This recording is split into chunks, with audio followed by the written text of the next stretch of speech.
Hello, my dear friends. Welcome to Sahithya Radhana channel. Today I'm going to teach you 15th century prose, ballad, and origin of drama.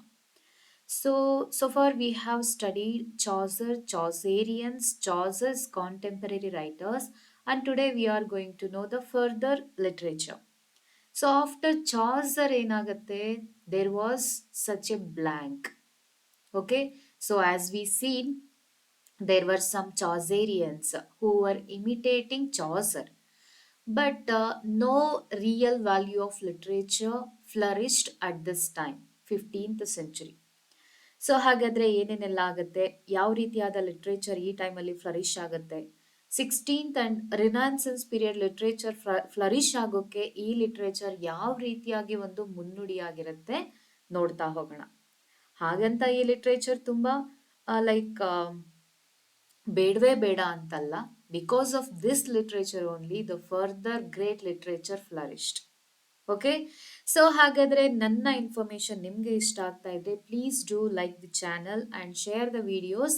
ಅದೇ ರೀತಿ ಯಾರೆಲ್ಲ ಇನ್ನೂ subscribe ಮಾಡ್ಕೊಂಡಿಲ್ಲ, ಬೇಗ ಬೇಗ subscribe ಮಾಡ್ಕೊಳ್ಳಿ. Because these videos are based on literature, English literature, which would help you to write NET, SET, GPT, HSTR, PU lecturer recruitment ಇರ್ಬೋದು. Further ನಿಮಗೆ AP ರಿಕ್ರೂಟ್ಮೆಂಟ್ ಎಕ್ಸಾಮ್ಗೂ ಕೂಡ ಇದೇನಾಗುತ್ತೆ, ಹೆಲ್ಪ್ ಆಗುತ್ತೆ ಅಂತ ಇವತ್ತಿನ ಕ್ಲಾಸನ್ನು ಶುರು ಮಾಡೋಣ. Yes, 15th century. So 15th century literature. So ಆಗ್ಲೇ ನಾನು ಇದನ್ನ ಹೇಳಿದ್ದೆ. The 15th century in English literature was a period of transition from medieval traditions to the early stirrings of the Renaissance, because the language was about to change. The accent of the language was about to change. The spellings of the language was about to change, as we've seen in Chaucer. Okay, so medieval literature ಬೇರೆ ರೀತಿಯೇ ಇರುತ್ತೆ. Old ಇಂಗ್ಲಿಷ್ನ use ಮಾಡ್ತಿರ್ತಾರೆ, middle ಇಂಗ್ಲಿಷ್ನ use ಮಾಡ್ತಿರ್ತಾರೆ. So constant ಆಗಿ language ಅಲ್ಲಿ ಏನಾಗ್ತಾ ಇರುತ್ತೆ, spellings ಜೊತೆಗೆ ಅದರ ಪ್ರೊನೌನ್ಸಿಯೇಷನ್ಸ್ ಕೂಡ ಚೇಂಜ್ ಆಗ್ತಾ ಇರುತ್ತೆ. ಸೊ ಆ ಟೈಮಲ್ಲಿ ತುಂಬಾ ರೈಟರ್ಸ್ಗೆ ಯಾವ ರೀತಿ ಬರೆದ್ರೆ ನಾವು ಸಾಮಾನ್ಯ ಜನರಿರ್ಬೋದು ಅಥವಾ ಕೋರ್ಟ್ ಪೀಪಲ್ಗಿರ್ಬೋದು, ಅಂದ್ರೆ ಅರಿಸ್ಟೋಕ್ರಾಟಿಕ್ ಫ್ಯಾಮಿಲೀಸ್ ಅಲ್ವಾ ಅವಾಗ ಇದ್ದಿದ್ದು. ಸೊ ಅವರಿಗೆಲ್ಲ ಯಾವ ರೀತಿ ಬರೆದ್ರೆ ಅರ್ಥ ಆಗ್ಬೋದು ಅನ್ನೋ ಒಂದು ಐಡಿಯಾ ಇರಲಿಲ್ಲ.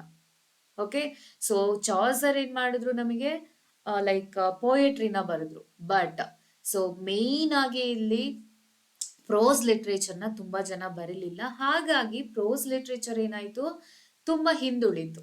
There were no models. Okay, so 15th ಸೆಂಚುರಿನ ನಾನು ಈಗಾಗಲೇ ಹೇಳ್ದಾಗೆ WH Auden, okay, he described it as the barren of period, the barren period ಅಂತ ಹೇಳ್ತಾರೆ. ಓಕೆ, ಅಷ್ಟೊಂದು ಹೇಳ್ಕೊಳ್ಳುವಂತ ಲಿಟ್ರೇಚರ್ ಈ ಟೈಮ್ ಪೀರಿಯಡ್ ಅಲ್ಲಿ ಫ್ಲರಿಶ್ ಆಗ್ಲಿಲ್ಲ ಅನ್ನೋ ಕಾರಣಕ್ಕೆ. Nevertheless, folk literature and popular tales flourished during the 15th century, often passed down orally. Folk literature and popular tales means what? Ballads. Okay, ballads, fables, folk tales dealt with common experiences. Okay, ballads irbodu, fables irbodu, folk tales irbodu, and they were transforming from mouth to mouth, isn't it? Orally ಅದೇನಾಗ್ತಾ ಬರುತ್ತೆ, transmit ಆಗ್ತಾ ಬರುತ್ತೆ. So social injustice ಬಗ್ಗೆ, common people experiences ಬಗ್ಗೆ and local legends ಬಗ್ಗೆ ಈ literature ಅಲ್ಲಿ ಮಾತಾಡ್ತಾ ಹೋಗ್ತಾರೆ, resonating with the general population and reflecting every day concerns. So this is unlikely courtly poetry. Okay, so like courtly ಪೋಯಟ್ರಿನಲ್ಲಿ they were aiming at the aristocratic families, but these ballads, fables and folk tales were aiming at the common people, because that was popular among the ordinary people. Okay, so ಹಾಗಾದ್ರೆ ಯಾವುದೆಲ್ಲ important ಬ್ಯಾಲೆಡ್ಸ್ ಇಲ್ಲಿ flourish ಆಗಿದ್ದು ಅಂತ ಅಂದ್ರೆ 15th ಸೆಂಚುರಿನಲ್ಲಿ sir Patrick Spens, okay, the famous one sir Patrick Spens, Chevy Chase, the wife of Usher's Well. So these are the important. ಅದ್ರ ಜೊತೆಗೆ nut brown maid ಇರ್ಬೋದು, ರಾಬಿನ್ ಹುಡ್ ಇರ್ಬೋದು, ದ ಕರ್ಟಲ್ ಫ್ರೈಯರ್ ಇರ್ಬೋದು.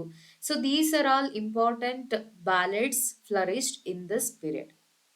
Okay, so Robin Hood and the Curtal Friar was this is one of the most amusing of the ballads centering around this famous outlaw.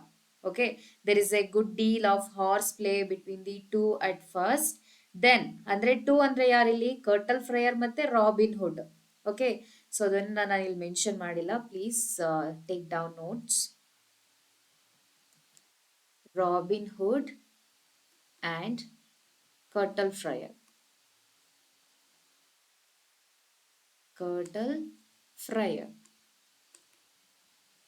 So there was a what to say horse play between these two characters. Then they fight. So ಅಂದ್ರೆ ಇವರಿಬ್ರು ಮಧ್ಯ fight ಆಗುತ್ತೆ. Robin hood being worsted blows 3 blows on his horns. ಏನಾಗುತ್ತೆ ಇಲ್ಲಿ robin ಹುಡ್ ಕರ್ಟಲ್ fryer ಮೇಲೆ like ದಾಳಿ ಮಾಡ್ತಾನೆ. ಇದರಿಂದ ಫ್ರೈಯರ್ ಲಾಸ್ಟಿಗೆ ಇವನು ಸೋಲ್ತಾನೆ. ಸೊ ಲಾಸ್ಟ್ ಏನಾಗುತ್ತೆ, 10 of his dogs are killed. The friar accepts defeat and like ಕುದುರೆ ಮೂಲಕ ನಾಯಿಗಳ ಮೂಲಕ, ಓಕೆನಾ. ಸೊ ಅವ್ರಿಗೂ ಕಿತ್ತಾಡ್ತಾ ಇರ್ತಾರೆ. ಕೊನೆಗೆ ಏನಾಗುತ್ತೆ, ಫ್ರೈಯರ್ನ 10 ಡಾಗ್ಸ್ ಸತ್ತೋಗುತ್ತೆ ಬಿಕಾಸ್ ಆಫ್ ಏನು attack by Robin Hood. So ಕೊನೆಗೆ ಫ್ರೈಯರ್ ತನ್ನ ಸೋಲನ್ನ ಒಪ್ಕೊಳ್ತಾನೆ. So it is like ordinary tale, ಓಕೆನಾ. So next come Chevy Chase, very famous Chevy Chase, ಆಯ್ತಾ. ಚೆವಿ ಚೇಸ್ ಅಲ್ಲಿ ಏನಾಗುತ್ತೆ, ಇದನ್ನ ನಾವು ಲಿಟಲ್ ಎಪಿಕ್ ಅಂತ ಕೂಡ ಕರಿತೀವಿ. A little EPIC, it has been called as a little epic because this was very famous among the ordinary people. Okay, so this is the most famous of the ballads at that time. So sir Philip Sidney ಇದನ್ನ ಏನಂತ ಕರೀತಾರೆ, ತಮ್ಮ apology for ಪೊಯೆಟ್ರಿನಲ್ಲಿ he paid a great handsome tribute to this and he said, I never heard the old song of Percy and Douglas that I found not my heart more moved than with a trumpet. Okay, ಇದರ ಅರ್ಥ ಏನಪ್ಪಾ ಅಂತಂದ್ರೆ, Percy ಅವರ works ಅಲ್ಲಾಗಿರ್ಲಿ, ಯಾರು Thomas Percy in his reliques of ancient ಪೊಯೆಟ್ರಿನಲ್ಲಿ ಅವರು collect ಮಾಡ್ತಾ ಹೋಗ್ತಾರೆ ಇವರು ಈ ಬ್ಯಾಲೆಟ್ಸ್ ಎಲ್ಲವನ್ನ.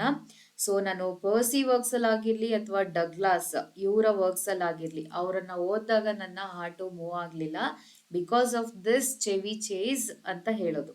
Because of this Chevy Chase my heart moved more ಅಂತ ಹೇಳ್ತಾರೆ than with a trumpet.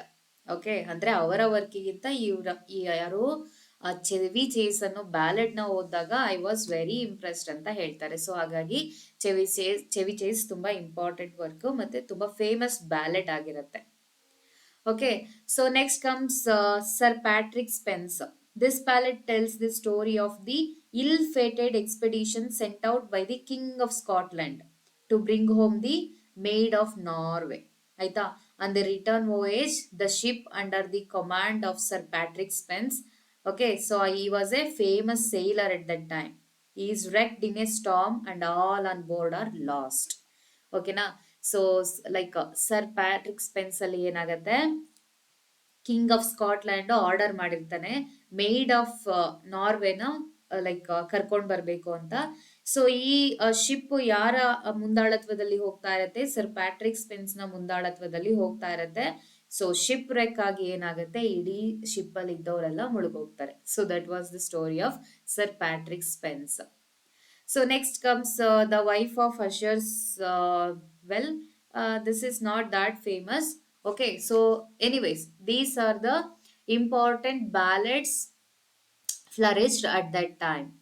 Sir Patrick Spence, Chevy Chase, the wife of Usher's. Well, then comes Robin Hood and Curtal Friar. So ballads often explored themes of romantic love, chivalric valor, tragic fate. So ಇದೆಲ್ಲವನ್ನ ನಾವು ಈ ಕಥೆಗಳಲ್ಲಿ ನೋಡಿದ್ವಿ ಅಲ್ವಾ. Influenced by the courtly love traditions of the medieval period, because they were influenced by the medieval period. These ballads told stories of lovers separated by misfortune, misunderstandings, or societal constraints. These ballads continue to influence. This is very important. Why we are studying these 15th century ballads? ಯಾಕೆ ನಾವು ಇದನ್ನ ಓದಬೇಕು, ಯಾಕೆ ಇದು important ಆಗುತ್ತೆ ಅಂದ್ರೆ, because of these ಬ್ಯಾಲೆಡ್ಸ್. So ಸಕ್ಸೆಸರ್ಸ್ ಇದಾರಲ್ಲ, ಮುಂದೆ ಬರುವಂತಹ ರೈಟರ್ಸ್, ಈ ಬ್ಯಾಲೆಡ್ಸ್ ಅವರನ್ನ ಇನ್ಫ್ಲೂಯೆನ್ಸ್ ಮಾಡಿ they wrote great literature. Okay, influence writers well into the Renaissance and beyond, inspiring ballad collections and adaptations by later poets, including ಯಾರೆಲ್ಲ ಹಾಗಾದ್ರೆ, William Wordsworth. Okay, William Wordsworth also wrote ballad. Samuel Taylor Coleridge also wrote ballad. Okay, so ಹಾಗಾಗಿ ಇದು ತುಂಬಾ important ಆಗಿರುತ್ತೆ. Ballads, 15th century ballads. Many of these ballads continue to be passed down orally. Of course, ballad ಅಂತ ಅಂದ್ರೇನೆ ಜನರ ಬಾಯಿಂದ ಬಾಯಿಗೆ ಹೇಳ್ತಾ ಹೋಗುದು, ಫೋಕ್ ಟೇಲ್ಸ್ ರೀತಿ. ಓಕೆನಾ? ಸೊ ಅಜ್ಜಿ ಕತೆ ಹೇಳ್ತಾರಲ್ವಾ, ನಮ್ಮ ಅಜ್ಜಿ ನನಗೆ ಹೇಳಿದ್ರು, ನಾನ್ ನನ್ನ ಮೊಮ್ಮಕ್ಳಿಗೆ ಹೇಳ್ತಾ ಹೋಗ್ತೀನಿ, ನನ್ನ ಮೊಮ್ಮಕ್ಳು ಅವ್ರ ಮೊಮ್ಮಕ್ಳಿಗೆ ಹೇಳ್ತಾ ಹೋಗ್ತಾರೆ, ಆ ರೀತಿ. So these ballads were overflown through the normal people's like oral tradition. So ಅವರ್ later collected and published in the 16th and 17th ಸೆಂಚುರಿನಲ್ಲಿ ಏನ್ ಮಾಡ್ತಾರೆ, ಈ ಬ್ಯಾಲೆಡ್ಸ್ ಅನ್ನ ಲಿಟ್ರೇಚರ್ ರಿಟರ್ನ್ ಫಾರ್ಮ್ ಅಲ್ಲಿ ಏನ್ ಮಾಡ್ತಾರೆ, ಕಲೆಕ್ಟ್ ಮಾಡಿ ಪಬ್ಲಿಷ್ ಮಾಡ್ತಾರೆ. ಹಾಗಾಗಿ ಇದು ಫೇಮಸ್ ಆಯ್ತು. ಓಕೆ, ಸೊ ಹಾಗಾದ್ರೆ which are the 3 important collections ಅಂತ ಅಂದ್ರೆ, ಥಾಮಸ್ ಪರ್ಸಿ, ಆಯ್ತಾ, ಥಾಮಸ್ ಪರ್ಸಿ 1729 to 1811 ಅಲ್ಲಿ ಏನ್ ಮಾಡ್ತಾ ಹೋಗ್ತಾರೆ, ಇದನ್ನ ಕಲೆಕ್ಟ್ ಮಾಡಿ ಪಬ್ಲಿಷ್ ಮಾಡ್ತಾರೆ under the title of ರಿಲಿಕ್ಸ್ of ancient English poetry. So exactly his period ಬಂದು 1729 to 1811 and he published this work in 1765. Okay, so next ಬಂದು ಸ್ಯಾಮ್ಯುಯಲ್ ಪೆಪೀಸ್ ಕಲೆಕ್ಷನ್ ಯಾವ್ದಪ್ಪ ಅಂದ್ರೆ the Pepys ballads. Next comes Francis James Child. Okay, Francis Child ಅಂತ ಕೂಡ ಕರೀತಾರೆ. The English and Scottish popular ballads, ಇವ್ರದ್ದು collection of title ಯಾವ್ದಪ್ಪ ಅಂದ್ರೆ the English, both English and Scottish popular ballads ಅನ್ನ ಇವರು ಕಲೆಕ್ಟ್ ಮಾಡಿರ್ತಾರೆ. And it was published between 1882 to 98, preserving around ಸುಮಾರು 305 ಬ್ಯಾಲೆಡ್ಸ್ ಅನ್ನ ಇಲ್ಲಿ ಕಲೆಕ್ಟ್ ಮಾಡಿರೋದ್ರಿಂದ ಇದನ್ನ ಆಫನ್, ಓಕೆ, ಸೊ ಇದನ್ನ ಏನಂತ ಕರಿತಾ ಇರ್ತಾರೆ, ಚೈಲ್ಡ್ ಬ್ಯಾಲೆಡ್ಸ್ ಅಂತ ಕರಿತಾ ಇರ್ತಾರೆ. ಚೈಲ್ಡ್ ಅಂತ ಅಂದ್ರೆ ಮಗು ಅಲ್ಲ, Francis James Child. Okay, child ballads. So ಹೀಗೆ ಲೈಕ್ ಸುಮಾರಾಗಿ ಲಿಟ್ರೇಚರ್ ಫ್ಲರಿಶ್ ಆಗ್ತಾ ಇದೆ. ಬ್ಯಾಲೆಡ್ಸ್, ಅದರಲ್ಲೂ ಓರಲ್ ಫಾರ್ಮ್ ಅಲ್ಲಿ ಲಿಟ್ರೇಚರ್ ಹೇಗೋ ಮುಂದಕ್ಕೆ ಹೋಗ್ತಾ ಇದೆ ಅಂತ ಅನ್ಕೊಳ್ಳೋದ್ರ ಮಧ್ಯ ಏನಾಗತ್ತೆ, ಕ್ಯಾಕ್ಸ್ಟನ್ ಏನ್ ಮಾಡ್ತಾರೆ, ತಮ್ಮ ಪ್ರಿಂಟಿಂಗ್ ಪ್ರೆಸ್ ಅನ್ನ ಇಂಗ್ಲೆಂಡ್ ಅಲ್ಲಿ ಇಂಟ್ರಡ್ಯೂಸ್ ಮಾಡ್ತಾರೆ. That was the great change brought to England to in order to flourish literature. Okay, ಅಲ್ಲಿವರೆಗೂ ಸ್ಕ್ರಿಪ್ಚರ್ಸ್ ಅಂತಂದ್ರೆ ಲೈಕ್ ಕೈಯಿಂದ ಬರೆಯೋ ಮೂಲಕ ಕೈಯಿಂದ ಕೈಗೆ ಮುಂದುವರಿತಾ ಇರುತ್ತೆ. ಬಟ್ ಪ್ರಿಂಟಿಂಗ್ ಪ್ರೆಸ್ ಬಂದಾಗ ಏನಾಗ್ತಾ ಹೋಗುತ್ತೆ, ಓದುಗರಿಗೆ ಈಸಿಯಾಗಿ the audience got books easily for cheap price, ಕಡಿಮೆ ಬೆಲೆಗೆ ಬುಕ್ಸ್ಗಳು ದೊರೀತಾ ಹೋಗುತ್ತೆ. ಓಕೆ, ಬೈಬಲ್ ಆಗಿರ್ಬೋದು. ಸೊ ರಿಲಿಜಿಯಸ್ ರಿಫಾರ್ಮೇಶನ್ ಆಗೋದು ಯಾವಾಗ, ಸೊ ನೆಕ್ಸ್ಟ್ ನಾವು ರಿನೈಸೆನ್ಸ್ ಪೀರಿಯಡ್ ಅಲ್ಲಿ ಇದರ ಲೈಕ್ ಇನ್ಫ್ಲುಯೆನ್ಸ್ ಎಲ್ಲವನ್ನ ನೋಡ್ತಾ ಹೋಗ್ತೀವಿ. ಓಕೆ, ಕ್ಯಾಕ್ಸ್ಟನ್ಸ್ ಪ್ರಿಂಟಿಂಗ್ ಪ್ರೆಸ್ ಅನ್ನ. ಓಕೆನಾ, because of that only literature ತುಂಬಾ ಬ್ರಾಡ್ ಆಗಿ ಏನಾಗ್ತಾ ಹೋಗುತ್ತೆ, ಎಕ್ಸ್ಟೆಂಡ್ ಆಗ್ತಾ ಹೋಗುತ್ತೆ. ಓಕೆ, ಸೊ 1475 ಅಥವಾ 76 ಅಲ್ಲಿ ಏನ್ ಮಾಡ್ತಾರೆ ಇವರು, he introduced a printing press in England. Okay, so ಅಲ್ಲಿಂದ ಏನಾಗ್ತಾ ಹೋಗುತ್ತೆ, ಲ್ಯಾಂಗ್ವೇಜ್ ಆಗಿರ್ಬೋದು, ಲ್ಯಾಂಗ್ವೇಜ್ ಫ್ಲರಿಶ್ ಆಗ್ತಾ ಹೋಗುತ್ತೆ, ಲಿಟ್ರೇಚರ್ ಫ್ಲರಿಶ್ ಆಗ್ತಾ ಹೋಗುತ್ತೆ, ಎಜುಕೇಶನ್ ಫ್ಲರಿಶ್ ಆಗ್ತಾ ಹೋಗುತ್ತೆ. And these are all contributed to renaissance and reformation of the 16th century, 15th, end of the 15th and 16th century. Okay, so played a crucial role. Nodi, William Caxton's introduction of the printing press in 1475 to 76, ಇವೆರಡರಲ್ಲಿ ಯಾವ್ದಾದ್ರು 1 year ಆಗಿರುತ್ತೆ. So ನಿಮ್ಗೆ ಈ question ಕೇಳಿದಾರಲ್ವಾ, like last recruitment ಅಲ್ಲಿ question ಅನ್ನ ಕೇಳಿದ್ದಾರೆ. Played a crucial role in the preservation and dissemination of prose writing in the 15th century. His decision to print, okay, so ನಾನು already ಹೇಳಿದ್ದೀನಿ ಯಾವ ವರ್ಕ್ ಅನ್ನ ಅವರು ಫಸ್ಟ್ ಪ್ರಿಂಟ್ ಮಾಡಿದ್ರು ಅಂತ ಅಫಿಷಿಯಲ್ ಆಗಿ. ಪ್ರಿಂಟ್ ವರ್ಕ್ಸ್ ಲೈಕ್ ಲ Morte d' Arthur, okay, le Morte d' Arthur by Malory, Thomas Malory ಮುಂದೆ ನೋಡ್ತಾ ಹೋಗ್ತೀವಿ. But Thomas Malory did not give this title, but this title was taken from Caxton's what is it, prelude. Okay, Caxton's introduction to this book, murdered la murdered author. The Canterbury Tales ನ ಕೂಡ ಇವರು first ಇದು ಮಾಡ್ತಾ ಹೋಗ್ತಾರೆ, print ಮಾಡ್ತಾ ಹೋಗ್ತಾರೆ. And helped popularise prose and encourage the production of new works in English. Caxton's press also facilitated the standardization of English, making prose literature more accessible to the English-speaking public. Okay, till then Latin was famous, French was famous, but so this printing press contributed to flourishing of the language also, English language, that too commoners language. Okay, so this was a great turning point. Okay, ಈ ಎಲ್ಲ points ನಿಮಗೆ important ಆಗ್ತಾ ಹೋಗುತ್ತೆ. Next comes, so prose writing ಅಲ್ಲಿ important ಯಾವ್ದಪ್ಪ ಅಂದ್ರೆ Thomas Malory. Okay, so apart from this minor works are there, but ಇದೊಂದು ನಿಮಗೆ ಮೇಜರ್ ಆಗಿ ಇರುವಂತಹ ವರ್ಕ್ ಆಗಿರುತ್ತೆ. 15th ಸೆಂಚುರಿನಲ್ಲಿ ಪ್ರೋಸ್ ಫ್ಲರಿಶ್ಡ್ ಅಂತ ಹೇಳಿದ್ರೆ. English writer best known for authoring le Morte d' Arthur. Okay, le Morte d' Arthur ಅನ್ನೋ ರೈಟಿಂಗಿಗೆ ಥಾಮಸ್ ಮೆಲರಿ ಫೇಮಸ್ ಆಗಿದ್ದಾರೆ. And he wrote this between 1469 or 70, ಎರಡು ಯಾವ್ದಾದ್ರು ಒಂದು ಡೇಟ್ ಆಗಿರುತ್ತೆ, ಬಟ್ ಬಿಟ್ವೀನ್ 69 to 70 ಅಂತ ಯೂಶುವಲ್ ಆಗಿ ಹೇಳ್ತಾರೆ. Okay, so Mallory was likely born around 1415 in Warwickshire, but exact information ಇವ್ರ ಬಗ್ಗೆ ನಮಗೆ ತಿಳಿಯೋದಿಲ್ಲ. ಸ್ಟಿಲ್ ಒಂದು ಇದು ಅವರ ವರ್ಕ್ಸ್ ಮೂಲಕ ಏನೋ ಒಂದು ಗೆಸ್ ಮಾಡಿರುವಂತಹ ಡೇಟ್ ಇರ್ಬೋದು ಮತ್ತೆ ಪ್ಲೇಸಸ್ ಆಗಿರ್ಬೋದು. In England, into a family of the gentry, means lower class. He was a knight, landlord and a member of the parliament. Okay, so normal ಪೀಪಲ್ಗಿಂತ ಒಂದು ಲೆವೆಲ್ ಜಾಸ್ತಿ ಇರುವಂತ society, gentry. Okay, Malory's life took a darker turn. Why? So he was repeatedly accused of various crimes. Okay, much of La Murdered Arthur is believed to have been written while Mallory was in prison.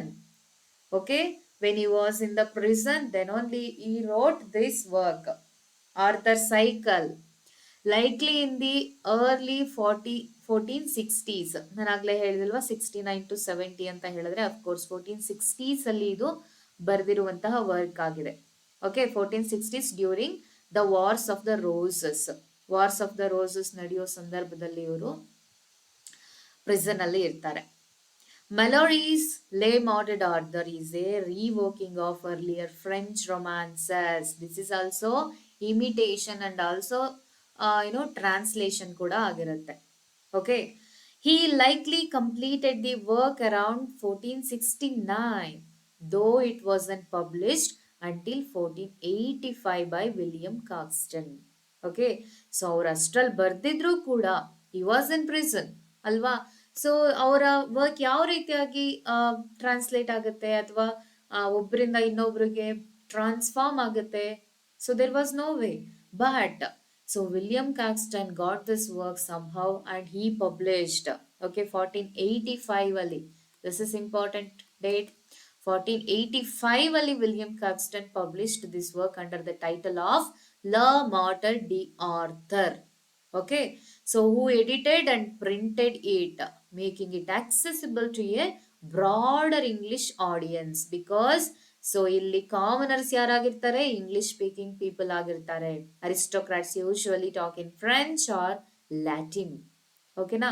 So the work covers the rise and fall of King Arthur. Okay, so ಇದೊಂದು ಏನಾಗಿರುತ್ತಪ್ಪ ಅಂದ್ರೆ total ಆಗಿ 8 tales of King Arthur ಆಗಿರುತ್ತೆ and 22 books ಅಲ್ಲಿ ಇರುತ್ತೆ. Okay, 8 tales 8 tales consists in 22 books. 22 books ಅಲ್ಲಿ ಇದನ್ನ ಬರ್ದಿರ್ತಾರೆ. 8 ಟೇಲ್ಸ್ ಅನ್ನ. This is a cycle. Okay, Arthurian cycle ಅಂತ ಕೂಡ ಕರೀತಾರೆ.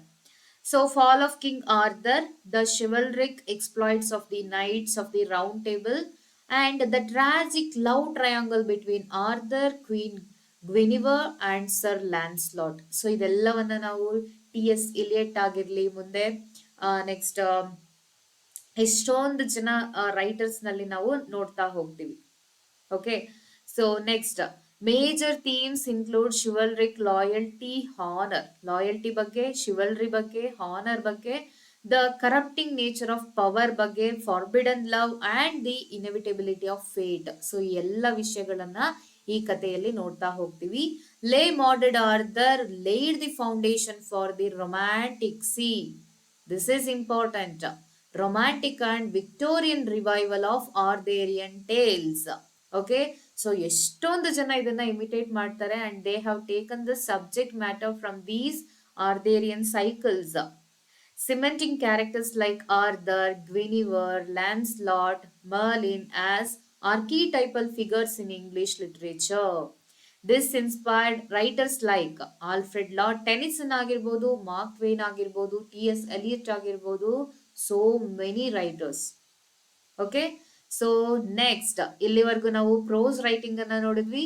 ಸೊ ಪ್ರೋಸ್ ರೈಟಿಂಗ್ ಅಂತ ಬಂದ್ರೆ ನಿಮ್ಗೆ ವಿಲಿಯಂ ಕ್ಯಾಕ್ಸ್ಟನ್ ಇಂಪಾರ್ಟೆಂಟ್ ಆಗ್ತಾ ಹೋಗ್ತಾರೆ, because he has introduced the press, okay, printing press in 1475 or 76 in England, which led to the flourishment of the prose or any kind of literature for that matter.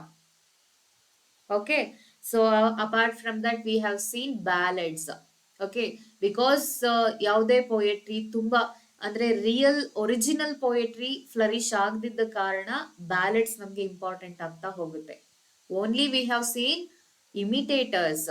Okay, like original poetry ಅನ್ನೋದು ನಮ್ಗಿನ್ನೂ produce ಆಗಿರೋದಿಲ್ಲ 15th ಸೆಂಚುರಿನಲ್ಲಿ. ಓಕೆನಾ, so ಹಾಗಾದ್ರೆ skeleton ಇರ್ಬೋದು, ಲಿಡ್ಗೆಟ್ ಇರ್ಬೋದು, ಹಾಕ್ಲಿವ್ ಇರ್ಬೋದು, ಇವರೆಲ್ಲ ಬರ್ದಿದ್ರಲ್ವಾ ಅಂತ ನಿಮ್ಗೆ ಡೌಟ್ ಆಗ್ಬೋದು. But they are imitators, they are not original intellectuals. Okay, ಹಾಗಾಗಿ ಸೊ ಇದೆರಡು ಪಾಯಿಂಟ್ಸ್ ಇಂಪಾರ್ಟೆಂಟ್ ನಿಮ್ಗೆ ಅರ್ಥ ಆಗಿದೆ ಅಂತ ತಿಳ್ಕೊಳ್ತೀನಿ. Then comes origin of drama.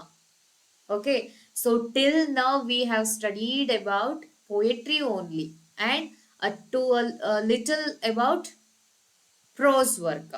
But origin of drama, so ಇಲ್ಲಿವರೆಗೂ ನಾವು ಗ್ರೀಕ್ ಡ್ರಾಮಾಸ್ನ ಕೇಳಿರ್ತೀವಿ ಅಂಡ್ ರೋಮನ್ ಡ್ರಾಮಾಸ್ನ ಕೇಳಿರ್ತೀವಿ.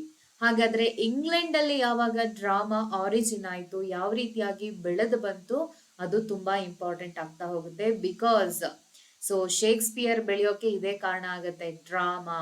ಓಕೆ, ಸೊ ಹೇಗೆ ಬೆಳೆಯುತ್ತೆ ನೋಡ್ತಾ ಹೋಗೋಣ. Drama originated in ancient Greece. As I told, Greece ಅಲ್ಲಿ ಇದು ಡ್ರಾಮಾ ಅನ್ನೋ ಒಂದು ಜಾನ್ರಾ ಉಟ್ಕೊಳ್ಳೋದಲ್ಲಿ ಗ್ರೀಸ್ ಅಲ್ಲಿ around 6th century BC. Initially as part of religious festival ಅಥವಾ rituals honouring their goddess Dionysus. ಆಯ್ತಾ, ಡಯಾನಿಸಸ್ಗೆ ಪೂಜೆ ಮಾಡ್ತಾ ಅವ್ರು ಏನ್ ಮಾಡ್ತಿರ್ತಾರೆ.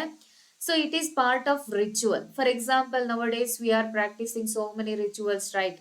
ಲೈಕ್ ಮಾರಿ ದೇವರನ್ನ ಪೂಜೆ ಮಾಡ್ಬೇಕಾದ್ರೆ ಒಂದಷ್ಟು ಲೈಕ್ ಆರತಿನ ಬೆಳಗೋದಂತೆ, ಹಾಡನ್ನ ಹೇಳೋದಂತೆ, ಏನೇನೋ ಇದೆ ಅಲ್ವಾ. ಸೊ ಅದೇ ರೀತಿ ಅವರು ತಮ್ಮ ಗಾಡೆಸಸ್ ಡಯಾನಿಸಸ್ ಅನ್ನ ಪೂಜೆ ಮಾಡ್ಬೇಕಾದ್ರೆ ಈ ಡ್ರಾಮಾವನ್ನ ಎನೆಕ್ಟ್ ಮಾಡ್ತಾ ಇರ್ತಾರೆ. So that was part of the festivals or rituals. Okay, the god of wine and fertility, so Dionysus. Playwrights like Aeschylus. So ಹಾಗಾದ್ರೆ ಗ್ರೀಸ್ ಅಲ್ಲಿ ಫ್ಲರಿಶ್ ಆಗಿದ್ದಂತಹ ಅಥವಾ ಪಯೋನಿಯರ್ಸ್ ಆಫ್ ಪ್ಲೇ ಅಥವಾ ಡ್ರಾಮಾ ಯಾರಾಗಿರ್ತಾರೆ ಅಂದ್ರೆ Aeschylus, Sophocles and Euripides developed tragedy. Okay, these 3 major writers developed tragedy kind of drama. Okay, next, while Aristophanes developed comedies. Okay, they paved the ways, okay, so to what is it, this genre of drama. Greek drama featured a chorus. Greek ಡ್ರಾಮಾದಲ್ಲಿ chorus ಇರುತ್ತೆ. Okay, which narrated the story, commented on the action, and provided reflections on themes. Okay, these are the features of like a Greek drama. Okay, please note down because ನಿಮಗೆ Greek ಡ್ರಾಮಾದ features ಕೂಡ ಕೇಳ್ಬೋದು, ಅಲ್ಲಿನ stage ಬಗ್ಗೆ ಕೇಳ್ಬೋದು, ಅಥವಾ origin of drama ಮೇಲೆ ನಿಮ್ಗೆ ಯಾವ್ದಾದ್ರು ಕ್ವಶನ್ ಬರ್ಬೋದು. ಸೊ ಇದೊಂದು ಬೇಸಿಕ್ ನಾಲೆಡ್ಜ್ ಆಗಿರುತ್ತೆ. Based on this knowledge you have to guess the answer. Okay, so ಪ್ರತಿಯೊಂದು ಯಾವುದೇ ಆಗಿರ್ಬೋದು, ಯಾವುದೇ ವಿಷಯ ಆಗಿರ್ಬೋದು, ಎಕ್ಸಾಕ್ಟ್ ಆಗಿ ನಿಮಗೆ ಗೊತ್ತಿರುವಂತಹ ಕ್ವೆಶನ್ ಅನ್ನೇ ಎಕ್ಸಾಮ್ ಅಲ್ಲಿ ಕೇಳ್ತಾರೆ ಅಂತ ಅಲ್ಲ. Okay, so you have to know the knowledge in extensive form. Okay, based on that you have to guess the answer. 50% ನೀವು ಆನ್ಸರ್ ಅನ್ನ ಗೆಸ್ ಮಾಡಿನೇ ಹಾಕ್ಬೇಕು. 50% ಮಾತ್ರ ನಿಮ್ಗೆ ಡೈರೆಕ್ಟ್ ಕ್ವೆಶನ್ಸ್ ಬಂದಿರುತ್ತೆ. ಓಕೆ, ಅಯ್ಯೋ ನಾನು ಏನೋ ಓದ್ಕೊಂಡಿದ್ದೆ, ಅಯ್ಯೋ ನಂಗೆ ಏನೋ ಟೀಚ್ ಮಾಡಿದ್ರು, ನಂಗೆ ಯಾವ್ದು ಕ್ವೆಶನ್ಸೇ ಬಂದಿಲ್ಲ ಅದು. ಸೊ ನೀವು ಆ ರೀತಿ ಬ್ಲೇಮ್ ಮಾಡುವಂತ ಚಾನ್ಸ್ ಬರೋ ರೀತಿ ಇರ್ಲೇಬಾರ್ದು. ಯಾಕೆ ಅಂತಂದ್ರೆ we are the teachers, every one.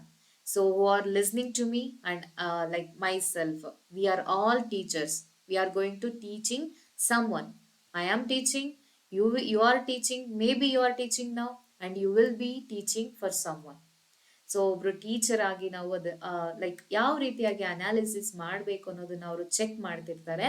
ಹಾಗಾಗಿ okay, provided reflections on themes. Okay, the use of mask.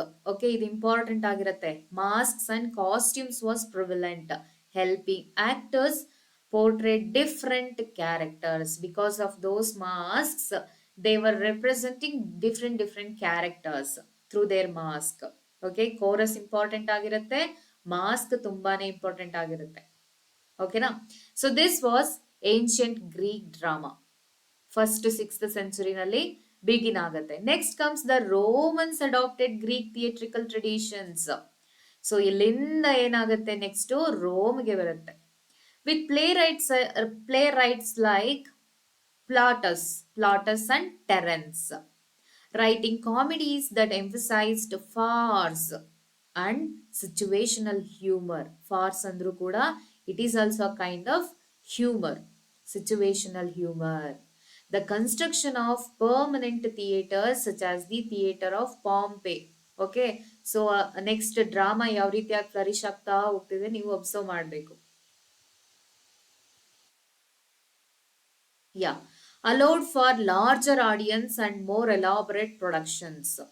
After the fall of the Roman Empire, drama evolved into religious forms, particularly in the church. So ಚರ್ಚ್ಗೆ ಬರುತ್ತೆ, ಚರ್ಚಿಂದ ಏನಾಗುತ್ತೆ, church ಯಾರ್ಡ್ಗೆ ಬರುತ್ತೆ, church yard ಇಂದ next aristocratic families ಕೋರ್ಟ್ಗೆ ಹೋಗುತ್ತೆ. So court ಇಂದ next ಏನಾಗುತ್ತೆ, public ಡೊಮೈನ್ಗೆ ಬರುತ್ತೆ. Okay, so this is the end. ಅಲ್ಲಿಗೆ ಏನಾಗುತ್ತೆ, ಪಬ್ಲಿಕ್ ಆಡಿಯನ್ಸ್ ಆಗಿರ್ತಾರೆ ಇಲ್ಲಿ. ಸೊ ಅಲ್ಲಿಗೆ ಡ್ರಾಮಾ ಫುಲ್ ಫ್ಲೆಡ್ಜ್ ಆಗಿ ಏನಾಗುತ್ತೆ, ಫ್ಲರಿಶ್ ಆಗುತ್ತೆ ಅಂತ ಅರ್ಥ. Okay, plays were performed during mass to illustrate biblical stories. In the beginning plays ಯಾವ ರೀತಿ ಯಾವ್ದ್ರ ಮೇಲೆ ಬೇಸ್ ಆಗಿರುತ್ತೆ ಅಂದ್ರೆ ಬಿಬ್ಲಿಕಲ್ ಸ್ಟೋರೀಸ್ ಮೇಲೆ ಬೇಸ್ಡ್ ಆಗಿರುತ್ತೆ. By the 15th century, mystery plays depicting biblical narratives. Mysteries ಅಂತ ಅಂದ್ರೆ biblical narratives ಆಗಿರುತ್ತೆ. And morality plays which personified virtues and vices. ಕೆಟ್ಟ ಗುಣಗಳು ಮತ್ತೆ ಒಳ್ಳೆ ಗುಣಗಳನ್ನ ಇಲ್ಲಿ ಕ್ಯಾರೆಕ್ಟರ್ಸ್ ಆಗಿ ಇಟ್ಕೊಂಡು ಏನಾಗುತ್ತೆ, ಮೊರಾಲಿಟಿ ಪ್ಲೇಗಳು ಬೆಳೀತಾ ಹೋಗುತ್ತೆ. Became popular, often performed in public spaces. Okay, so ಇಲ್ಲಿವರೆಗೂ ಬರುತ್ತೆ. 15th ಸೆಂಚುರಿನಲ್ಲಿ ಡ್ರಾಮಾ ಏನಾಗುತ್ತೆ, ಇಂಗ್ಲೆಂಡ್ಗೆ ಎಂಟ್ರಿ ಆಗುತ್ತೆ. ಬಿಕಾಸ್ ಆಫ್ ರಿನೈಸೆನ್ಸ್, ಹ್ಯೂಮನಿಸ್ಟ್ಗಳು ಏನ್ ಮಾಡ್ತಿರ್ತಾರೆ, ಸೊ ಎಕ್ಸ್ಟೆನ್ಸಿವ್ ನಾಲೆಡ್ಜ್ ಇಂದ, ಸ್ಕಾಲರ್ಲಿ ವರ್ಕ್ಸ್ ಇಂದ ಏನ್ ಮಾಡ್ತಾರೆ, ತಮ್ಮ ನಾಲೆಡ್ಜ್ ಅನ್ನ ಲೈಕ್ ಸ್ಪ್ರೆಡ್ ಮಾಡ್ತಾ ಹೋಗ್ತಿರ್ತಾರೆ. And these humanist started to study these Greek and Roman literature. So ಯಾವಾಗ ರೋಮನ್ ಅಂಡ್ ಗ್ರೀಕ್ ಲಿಟ್ರೇಚರ್ ನ ಓದೋಕೆ ಸ್ಟಾರ್ಟ್ ಮಾಡ್ತಾರೋ ಅವರನ್ನ ಇಮಿಟೇಟ್ ಮಾಡೋಕ್ಕೂ ಸ್ಟಾರ್ಟ್ ಮಾಡ್ತಾರೆ. ಅಲ್ಲಿಂದ ನಮಗೆ ಸೊ ರಿನೈಸೆನ್ಸ್ ಬೆಳೆಯೋದೇ ಹಾಗೆ. ರಿನೈಸೆನ್ಸ್ ಯಾವ ರೀತಿಯಾಗಿ ಬೆಳೀತಾ ಹೋಗುತ್ತೆ ಅಂತ ನಾನು ನಿಮ್ಗೆ ನೆಕ್ಸ್ಟ್ ಕ್ಲಾಸ್ ಅಲ್ಲಿ ಹೇಳ್ತಾ ಹೋಗ್ತೀನಿ. It is really an interesting story. Okay, so ಹಾಗಾದ್ರೆ ಇಂಗ್ಲೆಂಡ್ ಅಲ್ಲಿ ಏನಾಯ್ತು ಇವಾಗ 15th ಸೆಂಚುರಿನಲ್ಲಿ ಫುಲ್ ಫ್ಲೆಡ್ಜ್ ಆಗಿ ಬೆಳೆದ್ರು ಕೂಡ ಅದಕ್ಕೂ ಮೊದ್ಲೆ ಏನಾಗಿರತ್ತೆ ನೋಡೋಣ. ಮಿರಕಲ್ ಪ್ಲೇಸ್ ಅನ್ನೋದು ಎಮರ್ಜ್ ಆಗಿರತ್ತೆ.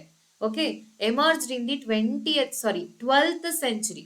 12th ಸೆಂಚುರಿನಲ್ಲಿ ಮಿರಕಲ್ ಪ್ಲೇಸ್ ಎಮರ್ಜ್ ಆಗಿರತ್ತೆ as part of liturgical celebrations, means in church, and were closely tied to the church. Church ಅಲ್ಲಿ ಮಾತ್ರ ಸೆಲೆಬ್ರೇಷನ್ಸ್ ಮಾಡಬೇಕಾದ್ರೆ ಅವರು ಮಿರಕಲ್ ಪ್ಲೇಗಳನ್ನ ಏನು ಎನಾಕ್ಟ್ ಮಾಡ್ತಾ ಇರ್ತಾರೆ.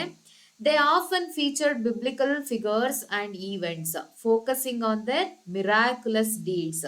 ಓಕೆ, ಬೈಬಲ್ ಅಲ್ಲಿ ಏನೇನೆಲ್ಲ ಕ್ಯಾರೆಕ್ಟರ್ಸ್ ಬರ್ತಾ ಹೋಗುತ್ತೋ ಅವ್ರು ಏನೆಲ್ಲ ವಾಟ್ ಸೇ ಏನ್ ಮ್ಯಾಜಿಕ್ ಮಾಡ್ತಾರೆ ಅಂದ್ರೆ ದೇವಾನುದೇವತೆಗಳ ಗುಣಗಳನ್ನ ಅವರು ಅಲ್ಲಿ ಕತೆಗಳಲ್ಲಿ ಹೇಳ್ತಾ ಹೋಗ್ತಿರ್ತಾರೆ. Initially performed within church settings, miracle plays began to be staged in public spaces in later period, often during religious festivals. ಇಲ್ಲೂ ಕೂಡ ರಿಲಿಜಿಯಸ್ ಫೆಸ್ಟಿವಲ್ಸ್ ಟೈಮ್ ಅಲ್ಲಿ ಪರ್ಫಾರ್ಮ್ ಮಾಡ್ತಾ ಹೋಗ್ತಾರೆ. This shift allowed for broader audiences and greater accessibility, means ordinary people gidenaito available ಆಯ್ತು. So this was enabled to spread nationalism among the people. Nationalism spread ಆಗ್ತಾ ಹೋಗುತ್ತೆ. ರಾಜ ಅಂದ್ರೆ ಏನು, ರಾಣಿ ಅಂದ್ರೆ ಏನು, ನಾವ್ ಯಾಕೆ ಅವ್ರಿಗೆ ಗೌರವನ ಕೊಡ್ಬೇಕು, ಯಾಕೆ ನಾವು ನಮ್ಮ ದೇಶವನ್ನ ಪ್ರೀತಿಸ್ಬೇಕು. ಸೊ ಇದೆಲ್ಲವೂ ಸ್ಟಾರ್ಟ್ ಆಗ್ತಾ ಹೋದಾಗ ಏನಾಗುತ್ತೆ, ದೇಶಭಕ್ತಿ ಜಾಸ್ತಿ ಆಗ್ತಾ ಹೋಗುತ್ತೆ. ಸೊ ಯೂನಿಟಿ ಕ್ರಿಯೇಟ್ ಆಗುತ್ತೆ. ಸೊ ಯೂನಿಟಿ ಕ್ರಿಯೇಟ್ ಆದಾಗ ಏನಾಗ್ತಾ ಹೋಗುತ್ತೆ, ಇನ್ವೆನ್ಷನ್ಸ್ ಗಳು ಸ್ಟಾರ್ಟ್ ಆಗ್ತಾ ಹೋಗುತ್ತೆ. ಸೊ ತಮ್ಮ ಒಂದು ಲೈಕ್ ದೇಶದ ಪ್ರೆಸ್ಟೀಜ್ ಅನ್ನ ಅವರು ಕಾಯ್ಕೊಳ್ಳೋಕೋ ಏನೇನೋ ಏನೋ ಇನ್ವೆನ್ಷನ್ಸ್ ಮಾಡ್ತಾ ಹೋಗ್ತಾರೆ. So that was the Renaissance contribution. Okay, ಅಂದ್ರೆ ಇದೆಲ್ಲ ಏನು ಬಿಗಿನಿಂಗ್ ಸ್ಟೇಜಸ್. ಓಕೆನಾ. ಸೊ ಸಡನ್ ಆಗಿ ರಿನೈಸೆನ್ಸ್ 15th ಸೆಂಚುರಿ 16th ಸೆಂಚುರಿನಲ್ಲಿ ಸ್ಟಾರ್ಟ್ ಆಯ್ತು. ರಿನೈಸೆನ್ಸ್ ಅಲ್ಲಿ ಏನೇನೆಲ್ಲ ಉದ್ಭವ ಆಯ್ತು ಅಂತ ಹೇಳ್ತಾ ಹೋಗ್ತೀವಲ್ವಾ. ಸೊ ಒಂದೇ ದಿನಕ್ಕೆ ಆಗುವಂತ ಕಥೆಯಲ್ಲ ಅದು. ಓಕೆ, 16 ವರ್ಷಗಳ ಕಾಲ ನಡೆಯುವಂತಹ ಒಂದು ಟ್ರಾನ್ಸ್ಫಾರ್ಮೇಶನ್ ಆಗಿರುತ್ತೆ. ಸೊ ಲ್ಯಾಂಗ್ವೇಜ್, ನಾವು ಇವತ್ತು ಓದ್ತಿರುವಂತಹ English language was really different. Okay, so ನಾವು ಹಳೆಗನ್ನಡ ಇಟ್ಕೊಂಡು ಹೊಸಗನ್ನಡನ ಕಂಪೇರ್ ಮಾಡಿದಾಗ ಯಾವ ರೀತಿ ವ್ಯತ್ಯಾಸ ಕಾಣ್ತೀವೋ ಅದೇ ರೀತಿ over the period everything happened. Okay, typical plots included the miraculous birth or death of a saint. Miraculous birth like a Christ ನ ಡೆತ್ ಇರ್ಬೋದು, ಬರ್ತ್ ಇರ್ಬೋದು. ಓಕೆ, ಮಿರಾಕ್ಯುಲಸ್ ಇರುತ್ತಲ್ವಾ ಅವ್ರದೆಲ್ಲ, ದೇರ್ ಸ್ಟ್ರಗಲ್ಸ್ ಅಗೇನ್ಸ್ಟ್ ಇವಿಲ್ ಅಲ್ವಾ. ಇವಿಲ್ಸ್ ಲೈಕ್ ಪ್ಯಾರಡೈಸ್ ಲಾಸ್ಟ್ ಅಲ್ಲಿ ನಾವು ನೋಡ್ತಾ ಹೋಗ್ತೀವಿ, ಪ್ಯಾರಡೈಸ್ ರೀಗೈನ್ಡ್ ಅಲ್ಲಿ ನೋಡ್ತಾ ಹೋಗ್ತೀವಿ. So these are all based on Bible. The triumph of faith, ಲಾಸ್ಟ್ಗೆ ಏನ್ ಗೆಲ್ಲುತ್ತೆ, ಸತ್ಯವೇ ಗೆಲ್ಲುತ್ತೆ. ಓಕೆನಾ. ನೆಕ್ಸ್ಟ್, ಫಾರ್ ಎಕ್ಸಾಂಪಲ್ ಮಿರಾಕಲ್ ಪ್ಲೇಸ್ಗೆ ಉತ್ತಮ ಎಕ್ಸಾಂಪಲ್ಸ್ ಯಾವ್ದಪ್ಪ ಅಂದ್ರೆ the play of Saint Nicholas, raising of Lazarus, harrowing of hell. These are the beginning best examples of miracle plays. Okay, next comes mystery plays, also known as Corpus Christi cycle. ಅಂದ್ರೆ so like ಇದು ಒಂಥರ bus ರೀತಿ ಇರುತ್ತೆ. Bus ಅಲ್ಲಿ ಇಟ್ಕೊಂಡು actors ಏನ್ ಮಾಡ್ತಾ ಹೋಗ್ತಿರ್ತಾರೆ, ಲೈಕ್ ಯೂಶುವಲ್ ಆಗಿ ಹಳ್ಳಿಗಳ ಕಡೆ ನೀವು ನೋಡಿರ್ತೀರಾ ಅನ್ಕೊಳ್ತೀನಿ. ಸೊ ಲೈಕ್ ತಂಡೋಪತಂಡವಾಗಿ ಬರ್ತಾ ಇದ್ರು, ಒಂದೊಂದೇ ಊರಲ್ಲಿ ಅವರು ನಾಟಕಗಳನ್ನ ಮಾಡಿ ನೆಕ್ಸ್ಟ್ ಮತ್ತೊಂದು ಊರಿಗೆ ಹೋಗ್ತಾ ಇದ್ರಲ್ವಾ. ಸೊ ಇಲ್ಲೂ ಕೂಡ ಅದೇ ರೀತಿ ನಡೀತಾ ಇರುತ್ತೆ. ಅದಕ್ಕೆ ನಾವು ಕಾರ್ಪಸ್ ಕ್ರಿಸ್ಟಿ ಸೈಕಲ್ ಅಂತ ಕರಿತಾ ಇರ್ತೀವಿ. Emerged in 14th century. ಆಯ್ತಾ, ಮಿಸ್ಟ್ರಿ ಪ್ಲೇಸ್ ಆಗಿರ್ಲಿ, ಮೊರಾಲಿಟಿ ಪ್ಲೇ ಆಗಿರ್ಲಿ 14th ಸೆಂಚುರಿನಲ್ಲಿ ಎಮರ್ಜ್ ಆಗತ್ತೆ, ಬಿಗಿನ್ ಆಗತ್ತೆ. So mystery plays dramatised biblical stories. So as before, ಇದು ಕೂಡ ಬಿಬ್ಲಿಕಲ್ ಸ್ಟೋರಿನ ಡ್ರಾಮಾ ರೀತಿ ರೆಪ್ರೆಸೆಂಟ್ ಲೈಕ್ ಎನಾಕ್ಟ್ ಮಾಡುವಂಥದ್ದು. Particularly those related to the life of Christ from creation to judgement day. So from the day 1 to end of the life, ಅಲ್ಲಿವರೆಗೂ ಇರುವಂತಹ ಕಥೆಗಳನ್ನ ಇವರು enact ಮಾಡ್ತಾ ಹೋಗ್ತಿರ್ತಾರೆ. Mystery plays were typically produced by local guilds, ಅಂದ್ರೆ ವ್ಯಾಪಾರಿಗಳು. Okay, which took responsibility for staging specific episodes or cycles. ಅಂದ್ರೆ ಅವರಿಗೆ ಯಾವ ಎಪಿಸೋಡ್ಸ್ ಬೇಕೋ, ಯಾವುದು ಅವರ ವ್ಯಾಪಾರಕ್ಕೆ ತುಂಬಾ ಹೆಲ್ಪ್ ಆಗ್ತಿರುತ್ತೋ ಅಂತಹ ಎಪಿಸೋಡ್ಸ್ ಗಳನ್ನ, ಸೈಕಲ್ಸ್ ಗಳನ್ನ ಅವರು ಎನಾಕ್ಟ್ ಮಾಡೋ ರೀತಿ ಮಾಡ್ತಿರ್ತಾರೆ, often correlating with their trade or profession. This community involvement fostered a sense of local identity and pride. So this contributed to the development of nationalism. Many towns produced cycle plays such as the York Mystery Plays, the Chester Mystery Plays, Wakefield and East Anglia. So ಇವು ತುಂಬಾ important cycles ಆಗಿರುತ್ತೆ. Okay, so next morality place. Next step ಏನಾಗಿರುತ್ತೆ, first miracle place ಬರುತ್ತೆ, next mystery place ಬರುತ್ತೆ, ಅದಾದ್ಮೇಲೆ morality play ಬರುತ್ತೆ. Morality plays were allegorical dramas that illustrated moral lessons. Okay, ನೀತಿ ಉಪದೇಶಗಳನ್ನ ಹೇಳುವಂತಹ ಪ್ಲೇಗಳಾಗಿರುತ್ತೆ. Focusing on the struggles of an individual to achieve salvation. ಇಲ್ಲಿವರೆಗೂ ನಾವು ವೇರಿಯಸ್ ಕ್ಯಾರೆಕ್ಟರ್ಸ್ ನ ನೋಡ್ತಾ ಹೋದ್ವಿ, ವೇರಿಯಸ್ ಕಥೆಗಳನ್ನ ನೋಡ್ತಾ ಹೋದ್ವಿ, ಮಿಸ್ಟ್ರಿ ಪ್ಲೇಸ್ ಅಲ್ಲಿ ಆಗಿರ್ಬೋದು, ಮಿರಕಲ್ ಪ್ಲೇಗಳಲ್ಲಿ ಆಗಿರ್ಬೋದು. ಬಟ್ ಮೊರಾಲಿಟಿ ಪ್ಲೇ ಅಂತ ಬಂದಾಗ ಏನಾಗುತ್ತೆ, ಒಂದು ಕ್ಯಾರೆಕ್ಟರ್ ನ ಇಟ್ಕೊಂಡು ಏನ್ ಮಾಡ್ತಾ ಹೋಗ್ತಾರೆ, ಸೊ ಆ ಕ್ಯಾರೆಕ್ಟರ್ ಮೋಕ್ಷದ ಕಡೆಗೆ ಯಾವ ರೀತಿಯಾಗಿ ಮೂವ್ ಆಗ್ತಾ ಹೋಗುತ್ತೆ ಅದನ್ನ ನೋಡ್ತಾ ಹೋಗ್ತಾರೆ, ಅದನ್ನ ಎನಾಕ್ಟ್ ಮಾಡೋದು. ಓಕೆನಾ. Emerging in the late 14th century ಅಂದ್ರೆ like it is followed what is a mystery play. Morality plays built upon the foundation of earlier religious dramas. ಅಂದ್ರೆ ಮಿರಾಕಲ್ ಅಂಡ್ ಮಿಸ್ಟ್ರಿ ಪ್ಲೇಸ್ ಅದರ ಬೇಸ್ ಮೇಲೆ ಇದು ಬೆಳವಣಿಗೆ ಆಗಿರುವಂತದ್ದು ಅಂತ ಹೇಳೋದು. Unlike miracle and mystery plays, these ಅಂದ್ರೆ morality, these plays focused on saints and biblical figures.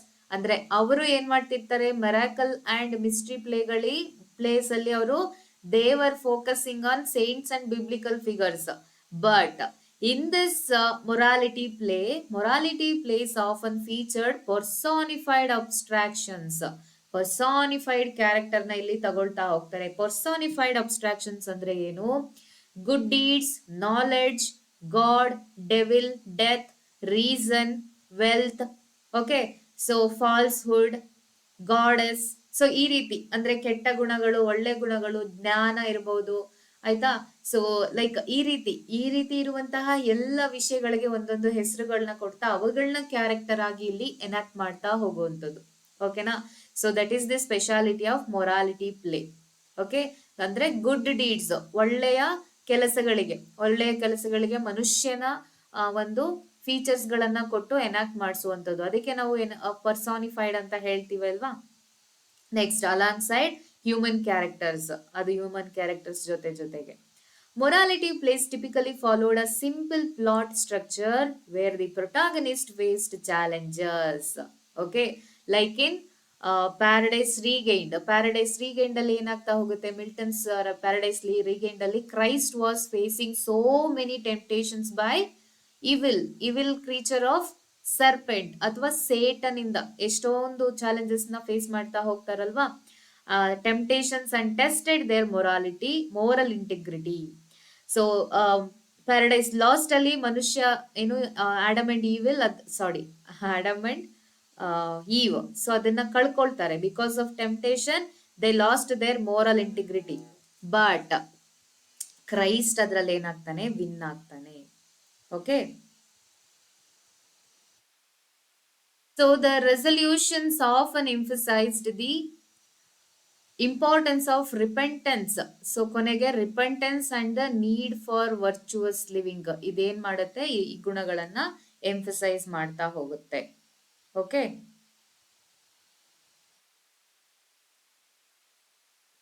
One of the most famous morality plays ಯಾವ್ದಪ್ಪ ಅಂದ್ರೆ Everyman. This is very important. You have to search based on this. Okay, ನೀವು extensive ಆಗಿ ಇದ್ರ ಮೇಲೆ Google ಮಾಡಿ ಒಂದಷ್ಟು informations ನ collect ಮಾಡ್ಕೋಬೇಕು. ಅದ್ರಲ್ಲಿ ಎಷ್ಟೊಂದು ಲೈಕ್ ಈ ರೀತಿ ಕ್ಯಾರೆಕ್ಟರ್ಸ್ ಗಳು ಬರ್ತಾ ಹೋಗುತ್ತೆ. Good deeds, knowledge, God, devil, death, reason ಇರ್ಬಹುದು. ಓಕೆನಾ. ಸೊ ಇದೆಲ್ಲ ಕ್ಯಾರೆಕ್ಟರ್ಸ್ ಆಗಿ ಎವ್ರಿ ಮ್ಯಾನ್ ಅಲ್ಲಿ ಬರ್ತಾ ಹೋಗುತ್ತೆ. You have to search on this topic Everyman. Okay, which follows the character Everyman as he confronts death and seeks companionship on his journey to salvation. Okay, so ಅವನು like death ಅನ್ನ companion ಆಗಿ ಇಟ್ಕೊಂಡು ಮೋಕ್ಷದ ಕಡೆಗೆ ಯಾವ ರೀತಿಯಾಗಿ journey ಮಾಡ್ತಾನೆ ಅಂತ. ಸೊ ಅದ್ರ ಜೊತೆಗೆ ಎವ್ರಿ ಮ್ಯಾನ್ ಜೊತೆಗೆ ಇಂಪಾರ್ಟೆಂಟ್ ಮೊರಾಲಿಟಿ ಪ್ಲೇ ಯಾವ್ದಪ್ಪ ಅಂದ್ರೆ the Castle of Perseverance, Wisdom, Mankind, Satire of the Estate. So next like updated morality play ಅಂತಂದ್ರೆ Satire of the Estate by Scottish writer David Lindsay. ನಾವ್ ಇಲ್ಲಿವರ್ಗ ನೋಡಿದ್ದೆಲ್ಲವೂ ಕೂಡ unknown authorship, but so ಇದೇನಾಗಿದೆ, ನಮಗೆ exact ಆಗಿ ಒಬ್ರು author ಸಿಕ್ಕಿದ್ದಾರೆ ಅಂದ್ರೆ ದಿಸ್ ಇಸ್ ಅಪ್ಡೇಟೆಡ್ ವರ್ಷನ್. ಗೊತ್ತಾಗ್ತಾ ಇದೆಯಲ್ವಾ?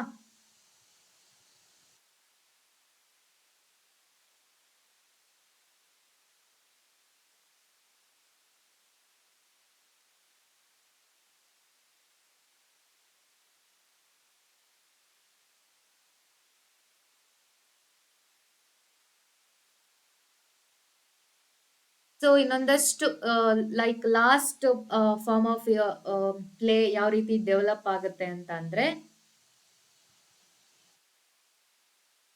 One second.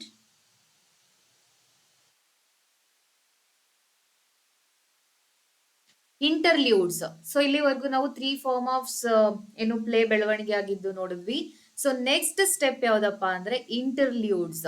Okay, so interludes were a form of theatrical entertainments.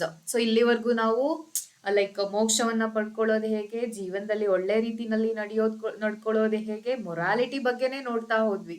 Okay, saint ಬಗ್ಗೆ, ಬಿಬ್ಲಿಕಲ್ ಕ್ರೀಚರ್ಸ್ ಬಗ್ಗೆ. ಓಕೆನಾ? ಬಟ್ ಇಲ್ಲಿ ಸಡನ್ ಚೇಂಜ್ ಏನಾಯ್ತು, ಸೊ ಕಾಮನರ್ನ ಕಾನ್ಸಂಟ್ರೇಟ್ ಮಾಡ್ತಾ ಎಂಟರ್ಟೈನ್ಮೆಂಟ್ಗೆ ಇಲ್ಲಿ ಏನ್ ಮಾಡಿದ್ರು, ಎಂಫಸೈಸ್ ಮಾಡ್ಲಾಯ್ತು. Okay, so it was born out of the societal need for amusement. So ಇಲ್ಲಿವರೆಗೂ ಜನ ಸೊ ಲೈಕ್ ಒಳ್ಳೆ ಕೆಲಸ ಮಾಡಿದ್ರೆ ನಿಮ್ಗೆ ಮೋಕ್ಷ ಸಿಗುತ್ತೆ, ದೇವರನ್ನ ಪಾಲಿಸ್ಬೇಕು, ನೀವು ಪಾಪನ ಮಾಡಬಾರ್ದು, ಈ ರೀತಿನೇ ಕೇಳಿ ಕೇಳಿ ಜನರಿಗೆಲ್ರಿಗೂ ಬೇಜಾರಾಗ್ಬಿಟ್ಟಿರುತ್ತೆ. ಸೊ ಅದರಿಂದ ಒಂದು ಚೇಂಜಸ್ ಬೇಕಾಗಿರುತ್ತೆ. ಅದಕ್ಕೋಸ್ಕರ ಏನ್ ಮಾಡಿದ್ರು, ಅಮ್ಯೂಸ್ಮೆಂಟ್, ಸೊ ಎಂಟರ್ಟೈನ್ ಮಾಡೋದಕ್ಕೋಸ್ಕರ ಇಂಟರ್ಲ್ಯೂಡ್ಸ್ ಅನ್ನೋದು ಬೆಳವಣಿಗೆಗೆ ಬರುತ್ತೆ. Okay, so emerged in England during the late 15th and early 16th century. Okay, so ಅಲ್ಲಿಗಾಗ್ಲೇ ರಿನೈನ್ಸೆನ್ಸ್ ಅನ್ನೋದು ಎಂಟ್ರಿ ಆಗಿರುತ್ತೆ. They reserved as a bridge between the more elaborate religious dramas of the medieval period and the sophisticated plays of the Renaissance. Isn't it? So 12th century miracle plays in the Iddu. Next ಏನ್ ಬಂತು, like fifteenth and 16th ಸೆಂಚುರಿನಲ್ಲಿ ಬರ್ತಾ ಹೋಗುತ್ತಲ್ವಾ, 16th century ಅಂತ ಇಟ್ಕೊಳ್ಳಿ, Shakespeare. So ಇವರೆರಡರ ಮಧ್ಯೆ ಬರುವಂತದ್ದೇ ಏನಾಗಿರುತ್ತೆ, ಇಂಟರ್ಲ್ಯೂಡ್ ಅನ್ನೋದು ಬೆಳವಣಿಗೆ ಆಗಿರುತ್ತೆ. So John Haywood's interludes were famous. Okay, John Haywood's interludes. So the 4 P's famous drama. Okay, ನಾನು ಆಗ್ಲೇ ಒಂದು ಎಕ್ಸಾಂಪಲ್ ನ ಕೊಟ್ಟಿದ್ದೆ. ಲಾಸ್ಟ್ ಇಂಟರ್ಲ್ಯೂಡ್ ಅನ್ನೋದು ನಿಮ್ಗೆ ಒಂದು ಆಪ್ಷನ್ ಆಗಿ ಬಂದಿತ್ತು. ಕ್ವೆಶನ್ ಪೇಪರ್ ಅನಾಲಿಸಿಸ್ ನ ಮಾಡ್ಬೇಕಾದ್ರೆ ನಾನು ಇದನ್ನ ಎಕ್ಸಾಂಪಲ್ ಆಗಿ ಕೊಟ್ಟಿದ್ದೆ. ಓಕೆ, ಇಂಟರ್ಲ್ಯೂಡ್ ಅಂತ ಬಂದಾಗ ದ 4 P's ಆಗಿರ್ಬೋದು. ವಿಲಿಯಂ ಶೇಕ್ಸ್ಪಿಯರ್ಸ್ ಹ್ಯಾಮ್ಲೆಟ್ ಅನ್ನೋ ಪ್ಲೇ ನಲ್ಲಿ ಪ್ಲೇ ವಿದಿನ್ ಅ ಪ್ಲೇ ಅಂತ ಬರುತ್ತೆ, ಅದನ್ನ ಕೂಡ ಒಂದು ಬೆಸ್ಟ್ ಎಕ್ಸಾಂಪಲ್ ಆಫ್ ಇಂಟರ್ಲ್ಯೂಡ್ ಅಂತ ಹೇಳಿದೆ. Okay, so the 4 P's return in 1520. One of the best known interludes, this comedic work features 4 characters. ಇದರಲ್ಲಿ 4 characters ಬರುತ್ತೆ. ಪಾಮರ್, ಪಾರ್ಡನರ್, ಅಪೋಥಕೆರಿ ಅಂತ ಕೂಡ ಹೇಳ್ತಾರೆ, ಅಥವಾ ಪಾಟಿಕೆರಿ ಅಂತ ಕೂಡ ಹೇಳ್ತಾರೆ, and peddler. These are the 4 P's who engage in witty dialogue and debate while trying to sell their goods. Okay, so it is a comedy like entertainment ಅಂತ ಹೇಳಿದ್ವಿ ಅಲ್ವಾ. ಎಂಟರ್ಟೈನ್ಮೆಂಟ್ ಅಂದ್ರೆ ಜನರನ್ನ ನಗಿಸ್ಬೇಕು. Okay, so that was the what is in break time. Okay, so interludes ಅನ್ನ ಎಲ್ಲಿ use ಮಾಡ್ತಿರ್ತಾರೆ ಅಂದ್ರೆ, ದೊಡ್ಡ ದೊಡ್ಡ ಪ್ಲೇಗಳನ್ನ ಎನಾಕ್ಟ್ ಮಾಡ್ಬೇಕಾದ್ರೆ, it's like from morning to evening, morning to noon ಇರ್ತಾವಲ್ವಾ. ಸೊ ಅಲ್ಲಿ ಬ್ರೇಕ್ ಕೊಡೋಕೋಸ್ಕರ ಒಂದೊಂದು ಮಧ್ಯ ಇಂಟರ್ಲ್ಯೂಡ್ ಗಳನ್ನ ಯೂಸ್ ಮಾಡ್ತಿರ್ತಾರೆ. ಸೊ ಅದರಿಂದ ಇಂಟರ್ಲ್ಯೂಡ್ ಅನ್ನೋದು ಏನಾಗ್ತಾ ಹೋಗುತ್ತೆ, ಫ್ಲರಿಶ್ ಆಗ್ತಾ ಹೋಗುತ್ತೆ. The play of the weather 1533. So again Heywood's one more interlude features a debate among personified weather elements. Personified ಅಂದ್ರೆ once again wind, rain, sunshine. So ಇದೆಲ್ಲವೂ ಕೂಡ ಏನು, ಮನುಷ್ಯನ ಗುಣಗಳನ್ನ so attributed humans features to these seasons. ಆಯ್ತಾ, ಈ seasons ಗೆ human features ಅನ್ನ ಕೊಟ್ಟು enact ಮಾಡಿಸುವಂತದ್ದು. about which weather is best, incorporating humor and social commentary. So this is how interludes played a crucial role in the transition from amateur theatrical performances to the professional theatre. So first mystery miracle ಸುಮ್ಮನೆ ಹೇಗೆಗೋ ಏನ್ ಮಾಡ್ತಿರ್ತಾರೆ, enact ಮಾಡ್ತಿರ್ತಾರೆ. So ಆಮೇಲೆ ಏನಾಗುತ್ತೆ, ಎಲಿಜಬೆಥನ್ period ಅಲ್ಲಿ professional theatre ಬೆಳಕಿಗೆ ಬರುತ್ತೆ, professional actors ಬೆಳಕಿಗೆ ಬರ್ತಾರೆ. ಸೊ ಇಂಟರ್ಲ್ಯೂಡ್ಸ್ ಇಂದ ಏನಾಗುತ್ತೆ, ಅದು like interludes contributed to such development. They influenced the formation of playhouses. ಅಂದ್ರೆ ಲೈಕ್ ನಾಟಕಗಳನ್ನ ಮಾಡೋಕೆ ಅಂತಾನೆ ಒಂದಷ್ಟು ಪ್ಲೇ ಹೌಸಸ್ ಕ್ರಿಯೇಟ್ ಆಗ್ತಾ ಹೋಗುತ್ತೆ, such as the theatre. Okay, the theatre ಅನ್ನೋದು ಫಸ್ಟ್ ಟೈಮ್ ಏನಾಗುತ್ತೆ, ಕ್ರಿಯೇಟ್ ಆಗುತ್ತೆ. Next the Globe, very famous the Globe. Okay, maybe 1556 ಅಥವಾ 1656 ಅನ್ಸುತ್ತೆ. ಸೊ ಡ್ಯೂರಿಂಗ್ ಪ್ಯೂರಿಟನ್ಸ್ ರೆಬೆಲಿಯನ್ ಅಲ್ಲಿ ಗ್ಲೋಬ್ ಥಿಯೇಟರ್ ನ ಸುಟ್ಟು ಹಾಕ್ತಾರಲ್ವಾ, ಅದನ್ನು ಕೂಡ ನಾನು ನಿಮ್ಗೆ ಕ್ವೆಶನ್ ಪೇಪರ್ ಅನಾಲಿಸಿಸ್ ಮಾಡ್ಬೇಕಾದ್ರೆ ಹೇಳಿದ್ದೀನಿ. The comedic and satirical elements of interludes influenced playwrights such as Christopher Marlowe. Okay, Christopher Marlowe's Faustus, very famous. ಅದರಲ್ಲಿ ಗುಡ್ ಅಂಡ್ ಇವಿಲ್ ಏಂಜಲ್ಸ್ ಬರ್ತಾ ಹೋಗುತ್ತಲ್ವಾ. ಸೊ ಇದು ಲೈಕ್ ಅವನು mystery play, morality play, miracle play, ಇದೆಲ್ಲ ಗುಣಗಳನ್ನ ಅದರಲ್ಲಿ like include ಮಾಡ್ಕೊಂಡಿರೋದು. Next comes William Shakespeare. William Shakespeare Hamlet ಅಲ್ಲಿ ನೋಡ್ತೀವಿ, ಪ್ಲೇ ವಿದಿನ್ ಅ ಪ್ಲೇ ಇರ್ಬೋದು, ಕಾಮಿಡೀಸ್ ಇರ್ಬೋದು. Okay, so many comedies he has written, comedies so many comedies ಅಲ್ವಾ. For example Mid Summer's Night's Dream ಇರ್ಬೋದು, Winter's Tale ಇರ್ಬೋದು ಅಲ್ವಾ. So interludes contributed significantly to the evolution of English comedy. ಕಾಮಿಡಿನ special ಆಗಿ comedy ಬೆಳವಣಿಗೆ ಆಗೋಕೆ ಇಂಟರ್ಲ್ಯೂಡ್ಸ್ ಏನ್ ಮಾಡುತ್ತೆ, ತುಂಬಾ ಒಳ್ಳೆ ಮಟ್ಟದಲ್ಲಿ ಕಾಂಟ್ರಿಬ್ಯೂಷನ್ ನ ಮಾಡಿದೆ ಅಂತ ಹೇಳ್ತಾ ನಾನು ಇವತ್ತಿನ ಕ್ಲಾಸ್ನ ಇಲ್ಲಿಗೆ ಎಂಡ್ ಮಾಡ್ತಾ ಇದ್ದೀನಿ. ಸೊ ನೆಕ್ಸ್ಟ್ ಕ್ಲಾಸ್ ಅಲ್ಲಿ ನಾನು ನಿಮಗೆ ರಿನೈನ್ಸೆನ್ಸ್ ಪೀರಿಯಡ್ ಯಾವಾಗ ಸ್ಟಾರ್ಟ್ ಆಯ್ತು, ಹೇಗೆ ಸ್ಟಾರ್ಟ್ ಆಯ್ತು, what are all the like movements ಅಥವಾ events contributed to the beginning of Renaissance, ಅದರಲ್ಲಿ ಹೆನ್ರಿ ದಿ ಸೆವೆಂತ್ ಯಾವ ರೀತಿಯಾಗಿ ವರ್ಕ್ ಮಾಡಿದ್ದಾರೆ, ಹೆನ್ರಿ ದಿ ಏಯ್ತ್, ಎಲಿಜಬೆತ್, ಈ ರೀತಿ ಎಷ್ಟೊಂದು ರಾಜರು ಕೂಡ ಅದರಲ್ಲಿ ಕಾಂಟ್ರಿಬ್ಯೂಷನ್ ಕೊಟ್ಟಿದ್ದಾರೆ. ಮೇ ಬಿ ಅದನ್ನ ರೆಸಿಸ್ಟ್ ಮಾಡೋಕೆ, ಮೇ ಬಿ ಅದನ್ನ ಡೆವಲಪ್ ಮಾಡೋದಕ್ಕೆ. ಓಕೆ, ಸೊ ಅದೆಲ್ಲವನ್ನ ಕೂಡ ನಾವು ನೆಕ್ಸ್ಟ್ ಕ್ಲಾಸ್ ಅಲ್ಲಿ ನೋಡೋಣ. ಅಲ್ಲಿವರೆಗೂ ಬಾಯ್ ಬಾಯ್, ಸಿ ಯು ಅಂತ ಹೇಳ್ತಾ, if you like my information please do like the ವಿಡಿಯೋನ ಲೈಕ್ ಮಾಡಿ ಅಂತ ಹೇಳ್ತಾ, ಸೊ ಇದೇ ರೀತಿ ನನಗೆ ಸಪೋರ್ಟ್ ಮಾಡಿ ಅಂತ ನಾನು ಕೇಳ್ತಾ ಈ ವಿಡಿಯೋನ ಇಲ್ಲಿಗೆ ಸ್ಟಾಪ್ ಮಾಡ್ತಾ ಇದ್ದೀನಿ. Please do subscribe to the channel and support the channel.